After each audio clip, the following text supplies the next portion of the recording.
Good evening to all of you. कैसे आप लोग? ऐसे सभी छात्र छात्राएँ जो कि पॉलिटेक्निक अथवा डिप्लोमा अथवा डी फार्मा अथवा पोस्ट मैट्रिक कोर्स के स्टूडेंट हैं, मेरी बात को ध्यानपूर्वक सुनिए। जैसा कि आप सभी छात्र छात्राओं को ज्ञात है कि आप सभी छात्र छात्राओं के हेतु स्कॉलरशिप की टाइम पीरियड जारी कर दिया गया है। टाइम यानी समय सारणी जारी कर दी गई है। मेरा गला थोड़ा बैठा हुआ है, लेकिन आपके लिए बहुत ज़्यादा इम्पोर्टेंट था ये वीडियो, क्योंकि छात्र छात्राएँ फॉर्म फिलअप कर रहे थे। वो लगातार मुझसे कॉलेज में भी पूछ रहे थे और कॉल करके भी कांटेक्ट कर रहे थे कि सर इसमें क्या फ़िलअप किया जाए। तो इसलिए आप यानी कि इसके इम्पोर्टेंस को देखते हुए मैंने आपके लिए वीडियो बनाया है। कृपया अंत तक देखिए, क्योंकि ज़रा सी मिस्टेक आपको स्कॉलरशिप प्राप्त होने से वंचित हो सकते हो आप। तो ध्यान रखिए, पूरा देखिए। स्कॉलरशिप फॉर्म फिलअप करने से पहले आप दो बातें हमेशा याद रखिए, मैं बताने जा रहा हूँ।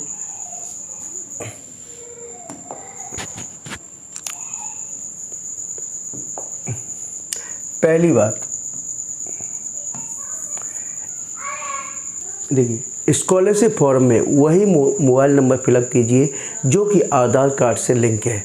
यानी कि मोबाइल नंबर वही आपको एंटर करना है जो कि आधार कार्ड से, आपके आधार नंबर से लिंक है।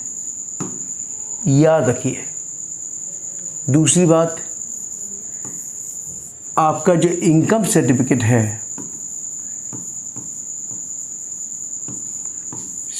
है, वो लेटेस्ट होना चाहिए। लेटेस्ट यानी कि अभी हाल ही में बना हुआ होना चाहिए, क्योंकि आपका इनकम सर्टिफिकेट जो है वो आपकी तीनों साल के लिए, यानी कि फर्स्ट ईयर,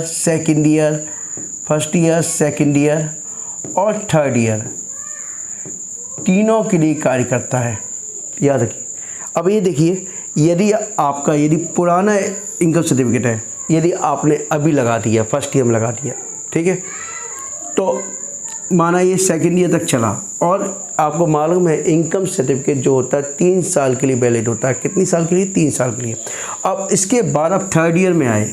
थर्ड ईयर के लिए क्या होगा, आपका इनकम सर्टिफिकेट नया बनवाना पड़ेगा। तो कई बार क्या होता है, करेक्शन यानी कि अपडेशन नहीं हो पाता है। यानी कि जो पुराना आपका इनकम सर्टिफिकेट नंबर है वो चेंज नहीं हो पाता है, तो जिस कारण अपडेट नहीं हो पाया और आपका स्कॉलरशिप अटक सकता है। इसलिए इनकम सर्टिफिकेट आपका लेटेस्ट होना चाहिए, क्योंकि आपका इनकम सर्टिफिकेट तीनों साल के लिए वैलिड रहेगा। ठीक है। उसके बाद जब ये चीज़ हो, ये कंफर्म हो जाएगा, इसके बाद देखिए आप scholarship.up.gov.in वेबसाइट पे जाओगे आप। उस पर जाने के बाद पोस्ट मैट्रिक कोर्स के अंतर्गत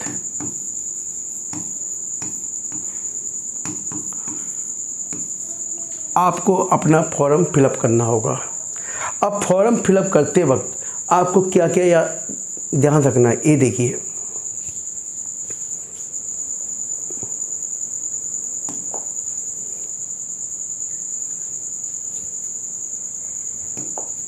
देखिए, पहली बात तो आप वीडियो पूरा देखिए, क्योंकि ज़रा सी मिस्टेक आपके लिए क्या हो सकता है, स्कॉलरशिप से वंचित हो सकते हो आप। देखिए, पहले तो आप जानते हो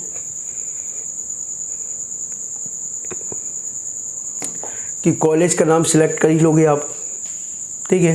पोस्ट मैट्रिक के अंदर आप कॉलेज का नाम सिलेक्ट कर ही लोगे। इसके बाद आपका छात्र का नाम का होता है ऑप्शन, आप छात्र का नाम डाल लोगे। जो बातें इंपॉर्टेंट होगी, यानी कि जहां आप मिस्टेक करोगे, वो सारी बातें मैं आपको डिस्कस करूंगा। पिता का नाम, माता का नाम फिलअप कर ही लोगे, धर्म फिलअप कर ही लोगे आप, ठीक है। वर्ग या जाति, जिस जाति की है वह भी आपको यहाँ फिलअप करना होगा। डेट ऑफ बर्थ, लिंग, मेल हो कि फीमेल हो। अब यह कॉलम आया मोबाइल नंबर का, यानी मोबाइल नंबर वही आपको एंटर करना है जो आपके आधार कार्ड से लिंक है, याद रखिए। वन अदरवाइज आपका फॉर्म फॉरवर्ड नहीं हो पाएगा, आप सबमिट भी नहीं हो पाएगा, फॉरवर्ड तो बाद की बात है। या ईमेल,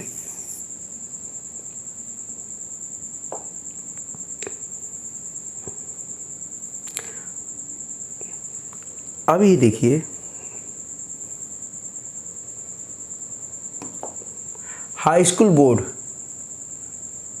हाई स्कूल बोर्ड यानी किस बोर्ड से हो, यूपी बोर्ड से हो कि सीबीएसई बोर्ड से, यहाँ आपको बोर्ड का नाम लिखना होगा। इसके बाद हाई स्कूल बोर्ड का अनुक्रमांक, यहाँ रोल नंबर लिखना होगा आपको। हाई स्कूल उत्तीर्ण करने का वर्ष, यानी कि आपने किस वर्ष आपने हाई स्कूल किया, वह आपको सन आपको यहाँ लिखनी पड़ेगी, ईयर। विश्वविद्यालय अथवा संस्था का नाम, पता जहाँ से हाई स्कूल उत्तीर्ण किए, यानी जिस कॉलेज से आपने हाई स्कूल पास किया वहाँ उसका नाम आपको यहाँ लिखना होगा। अब देखिए पाठ्यक्रम का नाम, वहाँ पाठ्यक्रम का नाम जो आपको सिलेक्ट करना है, क्योंकि आप यदि आप पॉलिटेक्निक अथवा डिप्लोमा के स्टूडेंट हैं और 3 ईयर कोर्स है, ठीक है, तो आपको डिप्लोमा इंजीनियरिंग 3 ईयर्स आपको ये सिलेक्ट करना है, ठीक है। अब पाठ्यक्रम का ब्रांच, यानी कि आप जिस ब्रांच के स्टूडेंट हैं, यानी कि आप मैकेनिकल के स्टूडेंट हो तो मैकेनिकल ब्रांच सिलेक्ट कीजिए। अब मैकेनिकल में भी आप जो प्रोडक्शन के स्टूडेंट हैं हमारे यहाँ, इसके बाद सिविल के हैं तो सिविल के, प्लास्टिक एंड मोल्ड के हैं तो प्लास्टिक एंड मोल्ड के। अब देखिए इसमें एक्चुअली क्या है, दूसरी बात, इसमें वही ब्रांच होंगी जो कॉलेज के द्वारा सबमिट की गई होंगी, यानी मास्टर डेटा में जो ब्रांच फिलअप की है आपको उसी में से सिलेक्ट करनी होगी। तो कोई सिलेक्ट आप गलती नहीं करोगे, लेकिन जिस ब्रांच के स्टूडेंट है वही ब्रांच आपको पिकअप करनी है, याद रखना। कहीं ऐसा ना हो यदि आप प्लास्टिक एंड मोल्ड के स्टूडेंट हो और मैकेनिकल ब्रांच वहाँ से फिलअप कर लो तो आपका फॉर्म संस्था इस तरह से रिजेक्ट करना पड़ेगा। अब पाठ्यक्रम का प्रकार, ठीक है, अब यहाँ पे पाठ्यक्रम का प्रकार फिलअप करना है। अब यहाँ जो मिस्टेक करते हैं, प्रवेश लेटर एंट्री के आधार पर है या नहीं। अब देखिए लेटर एंट्री क्या होता है, यानी कि कई स्टूडेंट जो इंटरमीडिएट पास होते हैं वो डायरेक्ट सेकेंड ईयर में एडमिशन होते हैं, तो ये लेटर एंट्री के लिए है। यदि आपने डायरेक्ट इंटरमीडिएट के थ्रू, यानी इंटरमीडिएट के थ्रू आपने के ग्रुप से एडमिशन लिया है तो वो आपके लेटर एंट्री के अंतर्गत होंगे। तो जिन्होंने के ग्रुप से लिया है वो तो यस कर सकते हैं, और जिन्होंने नहीं लिया है वो नो कीजिए आप, ठीक है। एक आ गया लेटर, सॉरी इस कॉलम में, ठीक है, यहाँ से यस, ये लेटर एंट्री से लिया तो यस, नहीं तो अदरवाइज नो, ठीक है। अब यहाँ पे वर्ष अवधि, अब यहाँ देखिए आवासीय दिवस छात्र है ना, यहाँ सिलेक्ट होगा। आवासीय कैसे है, या तो आप हॉस्टलर हो तो आवासीय, और दिवस छात्र यानी कि डे स्कॉलर, यानी कि बाहर से डेली अप डाउन करते हो तो डे स्कॉलर, ठीक है, कॉलम है आपका। पाठ्यक्रम में प्रथम वर्ष में प्रवेश की तिथि, अब प्रवेश की तिथि में स्टूडेंट कंफ्यूज हो जाता है कि प्रवेश की तिथि कब से मानी है। जिस दिन आपने कॉलेज में रिपोर्ट किए, डॉक्यूमेंट सबमिट किए हैं, उसी दिन से आपकी जब आपका एडमिशन हो गया, ठीक है, उसी दिन से आपका एडमिशन हो गया है तो आपका प्रवेश की तिथि वो इसी दिन से आपकी स्टार्ट हो गई है। पाठ्यक्रम के बाद जिस दिन आपका प्रवेश हुआ उस दिन की डेट आप यहाँ पे डाल सकते हो। पाठ्यक्रम के वर्तमान सत्र में प्रवेश की तिथि, यानी कि वही चीज़, पाठ्यक्रम के वर्तमान सत्र में प्रवेश की तिथि वही डेट यहाँ पे डाल दीजिए प्रथम वर्ष में। और अभी यहाँ देखिए वर्तमान सत्र में, ये वर्तमान सत्र में है और ये देखिए प्रथम वर्ष में, ठीक है। अब वर्तमान सत्र में जो आपके जो सेकेंड ईयर के स्टूडेंट है, थर्ड ईयर के स्टूडेंट, उनके लिए, और यहाँ पे जो प्रथम वर्ष के छात्र हैं वो अपनी यही डेट डालेंगे आपके, है ना। अब विश्वविद्यालय बोर्ड, अब विश्वविद्यालय और बोर्ड, अब यहाँ एफिलिएटेड एजेंसी में पंजीकरण, पंजीयन क्रमांक। अब देखिए फर्स्ट ईयर के स्टूडेंट के पास अभी भी एनरोलमेंट नंबर नहीं है, क्या नहीं है, एनरोलमेंट नंबर नहीं है, तो ये अभी खाली छोड़ देंगे, ब्लैंक छोड़ देंगे। क्या कर देंगे, ब्लैंक, क्योंकि उनके पास अभी इनरोलमेंट नंबर नहीं है। अब देखिए नेक्स्ट कॉलम यहाँ से, क्या व्यवसायिक पाठ्यक्रम में प्रवेश कक्षा 12 के अंकों के आधार पर हुआ है? देखिए आपका कभी भी 12 के अंकों के आधार पर नहीं है, ठीक है, क्योंकि आपके हमेशा एग्जाम के थ्रू होता है। कैसे होता है? एग्जाम के थ्रू होता है, ठीक है। तो क्या व्यवसाय पाठ्यक्रम प्रवेश कक्षा 12 के अंकों या मेरिट के आधार पर नहीं होता, अपने यहाँ एग्जाम के आधार पर होता, तो यहाँ आपको नो ही करना है, ठीक है। अब विश्वविद्यालय बोर्ड या एफिलिएटेड एजेंसी, विश्वविद्यालय बोर्ड आप यही सिलेक्ट करोगे, UP board of technical education. अब पाठ्यक्रम की पात्रता जो होगी, यदि आप ए ग्रुप के स्टूडेंट हो, ए तो इनकी हाई स्कूल है, यदि के ग्रुप के हैं तो इंटरमीडिएट है ना, तो इंटरमीडिएट होगी, क्या होगी? इंटरमीडिएट।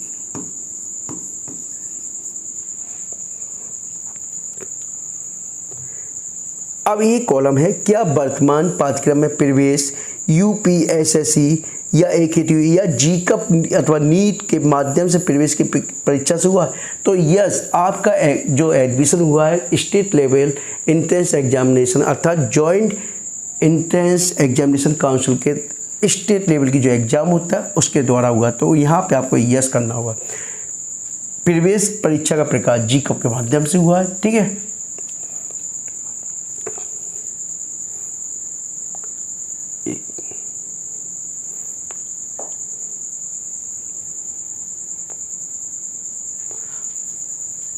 अब यहाँ देखिए, ये बहुत इंपॉर्टेंट है, काउंसलिंग का नंबर, यानी काउंसलिंग का जो रोल नंबर है वो आपको फिलअप करना पड़ेगा। यहाँ पर काउंसलिंग का रोल नंबर आएगा, प्रवेश परीक्षा में प्राप्त रैंक, जो रैंक है आपकी वह आएगी। यहाँ पे रैंक क्या है आपकी? अब प्रवेश परीक्षा वर्ष, यानी प्रवेश आपका इंटेंस कब हुआ था वह आपका यहाँ पर आएगा।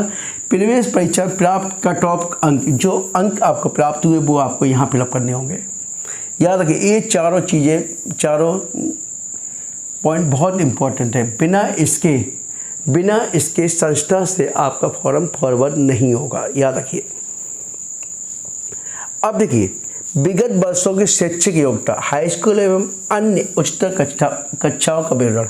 अब देखिए यहाँ पर आपने, यानी कि एडमिशन लेने से पूर्व, यानी कि जब आपने एडमिशन लिया, यदि पॉलिटेक्निक के स्टूडेंट है तो पॉलिटेक्निक, अथवा डी फार्मा के स्टूडेंट है डी फार्मा, या अदर कोई कोर्स है तो उसके स्टूडेंट, उससे पहले जो भी आपके पास डिग्री है उन सभी का आपको यहाँ पर उल्लेख करना है। शैक्षिक योग्यता, यानी कि मिनिमम हाई स्कूल का, तो यदि हाई स्कूल से है तो हाई स्कूल तो करना है। उत्तीर्ण वर्ष, पूर्णांक, प्राप्तांक, प्रतिशत, बोर्ड, यानी किस बोर्ड से किया है, एफिलिएटेड एजेंसी कौन सी है, तो ये तो आपको फिलअप करना होगा, ठीक है।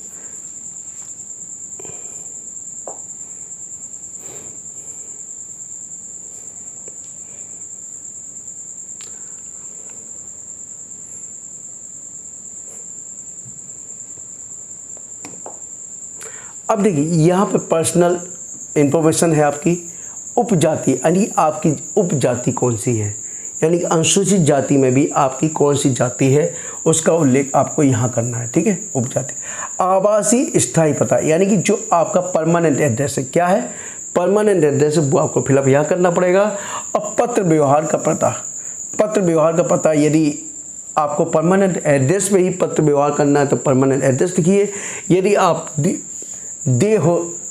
डे स्कॉलर हो या आसपास कहीं रहते हो तो वहाँ का कम्युनिकेशन, यानी कि मेन कम्युनिकेशन एड्रेस है, कम्युनिकेशन एड्रेस आप चाहे तो, यदि कॉलेज में रहते हो, कॉलेज में हॉस्टल है तो हॉस्टल का एड्रेस, हॉस्टल भी लिख सकते हो, यानी कैंपस गवर्नमेंट पॉलिटेक्निक इस तरीके से लिख सकते हो, या हॉस्टल इन गवर्नमेंट पॉलिटेक्निक इस तरीके से लिख सकते हो। अथवा आप जहाँ भी यदि रूम लेके रह रहे हो तो वहाँ के एड्रेस, या जो आपको सूटेबल है, जहाँ पर आपका कम्युनिकेशन हो सकता है वो एड्रेस आपका यहाँ पर लिख सकते हो। राशन कार्ड अथवा परिवार आईडी, देखिए परिवार आईडी अभी मैंडेटरी हुई थी, फैमिली आईडी मैंडेटरी हुई थी, और फैमिली आईडी सभी स्टूडेंट जनरेट करवा लीजिए अपनी। तो यहाँ राशन कार्ड नंबर आपको फिलअप करना होगा। यदि आपके पास अभी फैमिली आईडी नहीं है तो कोई बात नहीं, अभी बिना फैमिली आईडी के भी आप इंफॉर्मेशन दे सकते हो, लेकिन अभी इससे पहले फैमिली आईडी मैंडेटरी थी, याद रखिए। तो कोशिश करिए आप बनवा लीजिए फैमिली आईडी, क्योंकि हो सकता है कि गाइडलाइन आ जाए कि फैमिली आईडी के बिना आपका फॉर्म फॉरवर्ड ही ना हो पाए। अब देखिए विकलांगता, यदि विकलांग हो, विकलांग देख रही यदि हो तब, ठीक है, परसेंटेज कितना है ये सब।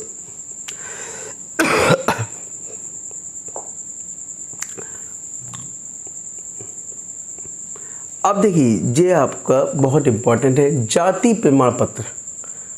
जाति प्रमाण पत्र जब आप क्रमांक फिलअप करोगे तो आपको यानी 2 बार 3 बार चेक कर लीजिए कि आपकी डिजिट में कोई मिस्टेक ना हो, यानी कोई भी न्यूमेरिक वैल्यू जो है आपकी है उसमें किसी प्रकार की मिस्टेक ना हो, अन्यथा आपका फॉर्म रिजेक्ट यानी कि आपका सस्पेक्ट डेटा में शो करेगा, बाद में करेक्शन करना पड़ेगा। हो सकता है करेक्शन करने के बाद भी सही फॉरवर्ड ना हो पाए। जाति प्रमाण पत्र आवेदन फॉर्म, यानी जाति प्रमाण आवेदन फॉर्म संख्या, वही आवेदन फॉर्म संख्या फिलअप करनी होगी। अब छात्र छात्रा के परिवार की सभी सोर्सों से आय, अब कितनी आय है, क्या है, कितनी आय,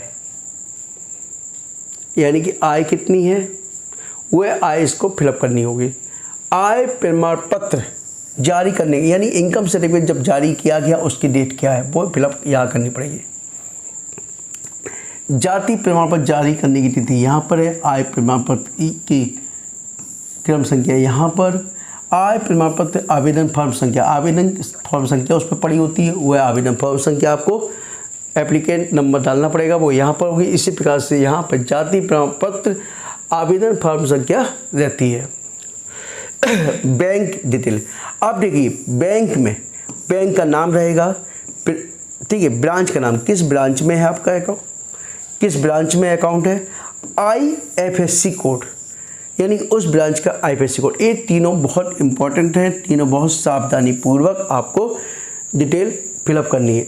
अब इस डिटेल में भी बहुत इंपॉर्टेंट ये है कि जो आपका अकाउंट है वो आपका चालू होना चाहिए। कैसा होना चाहिए, चालू होना चाहिए। पता चला कई बार स्टूडेंट बंद अकाउंट है वही अकाउंट नंबर इसमें फिलअप कर देते हैं, अर्थात डोरमेंट अकाउंट है तो उसमें डिटेल फिलअप कर देते हैं, तो जिससे उनका स्कॉलरशिप फॉर्म रिजेक्ट हो जाता है, यानी कि उनका स्कॉलरशिप यानी कि अकाउंट में ट्रांसफ़र नहीं हो पाता है, अमाउंट उनका स्कॉलरशिप ट्रांसफ़र नहीं हो पाता है। तो इसलिए वही आप अकाउंट नंबर डालिए जो आपका चालू है। दूसरी चीज़ में एक इम्पॉर्टेंट ये है कि अकाउंट नंबर डालिए, उसमें जाकर एक बार ब्रांच मैनेजर से मिल लीजिए, ब्रांच मैनेजर या वहाँ के संबंधित स्टाफ से कि मेरे को अपने अकाउंट का DBT कराना है, डायरेक्ट बेनिफिट फंड ट्रांसफ़र वाला जो होता है DBT वह आपको करवाना है, अर्थात NPCI करवाना है। तो आपको एक फॉर्म देगा, उसके थ्रू आपको DBT करेंगे, क्योंकि तभी आपका अकाउंट में फंड ट्रांसफ़र हो पाएगा। तो उनसे बोलिए कि मुझे DBT करवाना है, तो वो फॉर्म देंगे, फिलअप करना, आप उसको दे देना, ठीक है। तो आपका DBT हो जाएगा, तभी आपका फंड ट्रांसफ़र हो पाता है। नहीं तो आप आने वाले समय में देखो कई बार सस्पेक्ट डेटा में शो करता है, फिर बाद में आपको कराना पड़ता है। तो इसलिए अभी से करा के रखिए ये सब।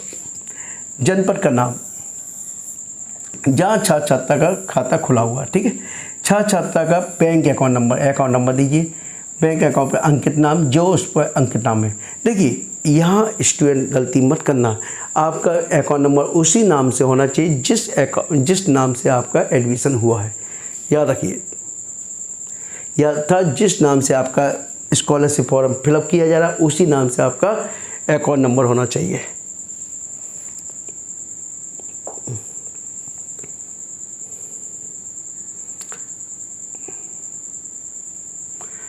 अब देखिए ये कॉलम आता है शुल्क संबंधित विवरण, है ना, अनुमोदित वार्षिक नॉन रिफंडेबल अनिवार्य शुल्क, यानी नॉन रिफंडेबल। अब यहाँ 11,010 रुपये फिलअप करोगे आप, 11,000, यानी जो डिप्लोमा अथवा पॉलिटेक्निक के स्टूडेंट है वो 11,010 रुपये करेंगे, ठीक है।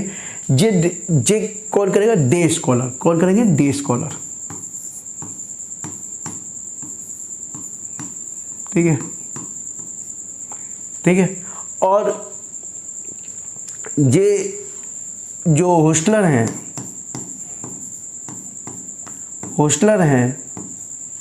वो आपके इसमें 2300 रुपये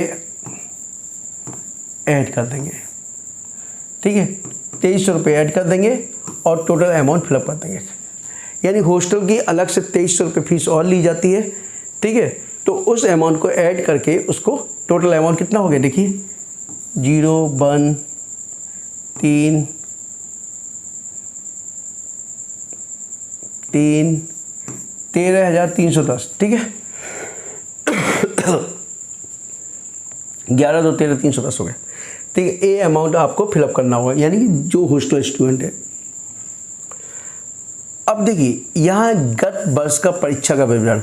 अब फर्स्ट ईयर के स्टूडेंट देखिए यहाँ पे गत वर्ष आपने क्या किया है, इंटरमीडिएट किया है तो इंटरमीडिएट फिलअप कीजिए, और यदि हाई स्कूल किया तो हाई स्कूल कीजिए, ग्रेजुएशन किया तो ग्रेजुएशन कीजिए, ठीक है। गत वर्ष का परीक्षा फल पास।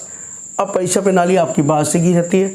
गत वर्ष का अंक प्रणाली, गत वर्ष का पूर्णांक यानी कितने का पूर्णांक था, गत वर्ष का प्रतिशत यानी उससे जस्ट आपका अभी से जस्ट पहले जो आपने किया है उसका आपका पूर्णांक उनसे मांगा है, यानी कि जो भी उसकी परीक्षा फल उसका मांगा गया, ठीक है। शिक्षण संस्थान का नाम। अब इसके बाद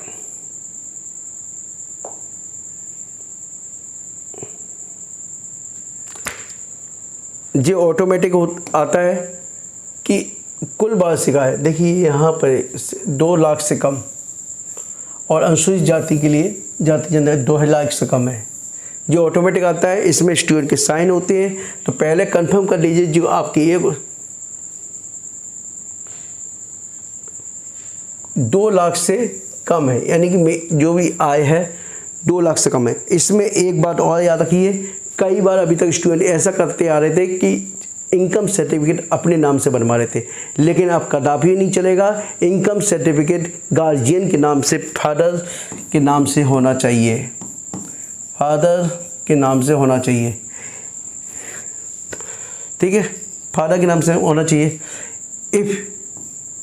यदि अनफॉर्चुनेट किसी के फादर नहीं है तो मदर के नाम से होना चाहिए। दुर्भाग्यपूर्ण यदि किसी के पिताजी नहीं है तो जो इनकम सर्टिफिकेट होगा मदर के नाम से होगा। स्टूडेंट के नाम से कदापि इनकम सर्टिफिकेट नहीं चलेगा, याद रखिए। अब ये आपके जो डॉक्यूमेंट्स हैं, क्या क्या डॉक्यूमेंट्स लगेंगे आपके। पहला, आवेदन के माता पिता या अभिभावक के आय प्रमाण पत्र यानी इनकम सर्टिफिकेट। दूसरा, कास्ट सर्टिफिकेट निर्धारित प्रारूप है। संस्था में जमा की गई शुल्क के प्रमाण पत्र यानी कि जो आपने फीस जमा की है उसकी प्रमाण स्वरूप रसीद की कॉपी। यदि 2 कक्षाओं के बीच गैप हो तो, यदि किसी स्टूडेंट का कोई गैप है यानी कि अभी एडमिशन लिया उससे पहले यदि वो बैठा रहा है, किसी का गैप है तो गैप सर्टिफिकेट। यदि छात्र हॉस्टल में आवासित है तो हॉस्टल द्वारा प्रदान की गई शुल्क की रसीद, यानी हॉस्टल स्टूडेंट है तो उसने जो 2300 रुपये जमा किए गए हैं उसकी स्लिप भी आपको लगानी होगी। आवेदन के बैंक खाते के पासबुक की छाया प्रति यानी पासबुक की छाया प्रति आपको लगानी होगी। आईपीसी कोड जिस पर अंकित हो। हाई स्कूल के अंक प्रमाण पत्र की छाया प्रति, पिछली परीक्षा के उत्तीर्ण करने के प्रमाण पत्र। तो ये सभी डॉक्यूमेंट्स आपके मैंडेटरी है।